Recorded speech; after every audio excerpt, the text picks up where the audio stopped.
I'm Cape Joel, and this comic book video has been brought to you by the good folks over at SuperHeroCrate. They're a brand new startup company with a great selection of geeky goodies to be delivered to your door every month. This month's box includes such fun stuff as Captain America themed socks so you can keep warm and look cool at the same time. I know I'm a big fan of that. Wonder Woman keychain, spice up your keys and let everyone know what a fan you are of the Princess of Power. And some very nice comic back issues to help build your collection, as well as a shirt. Every box comes with a shirt, the one I'm wearing right now. If you want to get your own superhero crate, you absolutely can. Links down in the description, as well as my very own personal promo code, so you can get some nice money off. Tell them Cape Joel sent you, and with that, let's get to the video for today, which is...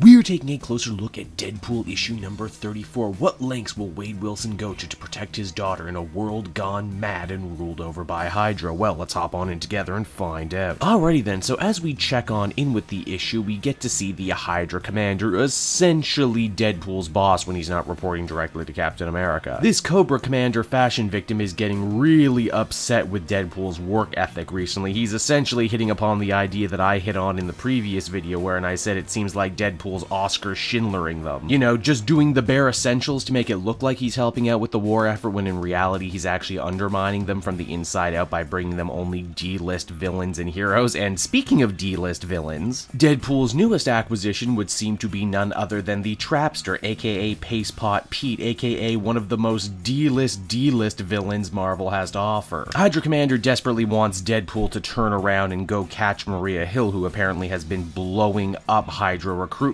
centers all over the country, but Deadpool says that he wants to escort Pastepot Pete to the Hydra penitentiary. That's gonna be a long car ride, which is perfect because we get to see the second half of the flashback from the previous issue wherein Deadpool came to blows with his friend Preston. As you might have guessed, this woman who has been with Deadpool pretty much since the beginning of the Duggan era is horrified that someone she could have trusted, befriended, would kill Coulson and do the bidding of an evil Captain America. Deadpool tries to defend himself while getting smacked around. He says, well, you know, Captain America told me Coulson was compromised. It wouldn't be the first time a S.H.I.E.L.D. agent went off the reservation. Even your boss turned out to be a bad guy. Sure, Captain America seemed like he may have had a couple screws loose, but I have a couple screws loose, and oh god, you're right, aren't you? Only instead of admitting that he was wrong and trying to fix it, Deadpool completely shuts down. He's gutted, he's horrified, and he says perhaps the worst thing he ever did was try and convince himself that he could be a good guy, that he could be an Avenger, that at the end of the day, people only want him to hurt other people, want him for his ability to spread bloodshed. And then in a very horrifying, very graphic way, he sets apart dismantling Agent Preston's LMD body. He doesn't kill her, not that we see. He does, however, make sure to mail her body parts somewhere else. He then kidnaps his own daughter from Preston's loving family who had been taking care of her and then rides off. Wow, that is, as they say in bird culture, a dick move. Now, back in the present, Deadpool escorts Pastepot Pete inside the Hydra prison, but it's all part of a much bigger plan. He fakes a breakout attempt, and while the guards are all busy trying to contain Pete, Deadpool goes and checks their computer system for a very specific prisoner who they have locked up here, Blackout. No, not the Ghost Rider vampire named Blackout. I'm talking about the Blackout with a lightning bolt on his face who controls Dark Force energy and who read from the Darkhold to put the dome over Manhattan. It seems Hydra not only locked him up, but reverted him back to his Pleasant Hill personality, believing himself to not be a supervillain at all. I don't know how they managed to do that or why it was important to say it. Deadpool also doesn't break him out in a scene that's very confusing. In fact, I reread the page several times because I thought I missed an important piece of information. He then wipes Pete's memory before leaving through the front door, saying to his Hydra superiors that, you know what, maybe I will go get Maria Hill, and the best way to get her is to serve up Captain America on a silver platter. So that was Deadpool number 34, everyone, and overall I would say it was at least 90% a really awesome issue. The stuff with Preston and Deadpool's surrogate family is absolutely heartbreaking stuff. I think it's only fitting that writer Jerry Duggan, who saw Deadpool enter this era of being an Avenger, of being a more classical superhero, now gets to tear it all down and bring Deadpool back to square one in a way. Deadpool claims everything he did during the Secret Empire, all of these horrible acts were all for love, all to protect his daughter, and I definitely agree with him, but to see him would screw over a friend so horribly sort of makes you lose a fair amount of sympathy for Deadpool, but then again, I'm pretty sure that's exactly what the writer had in mind. My only real issue comes with the latter half of the story, and that is that the prison thing didn't really seem to amount to much, not yet anyway. Deadpool still is one of the best, if not the best, tie-ins to Secret Empire happening right now, and I'm most definitely excited to see how it all ends. I just hope they manage to stick the landing, especially as we are entering the new despicable era of Deadpool, and I hope it all gets off to a good start. For balancing comedy and tragedy expertly, I would give this issue an 8.5 out of 10. So there's Deadpool for you, everyone. I hope you enjoyed it, and as always, why not look at some of these other videos I have on offer. Then you can follow me on social media at Cape Joel. So until next time, everyone, this has been Cape Joel. Thanks so much for watching, and I'll see you all again.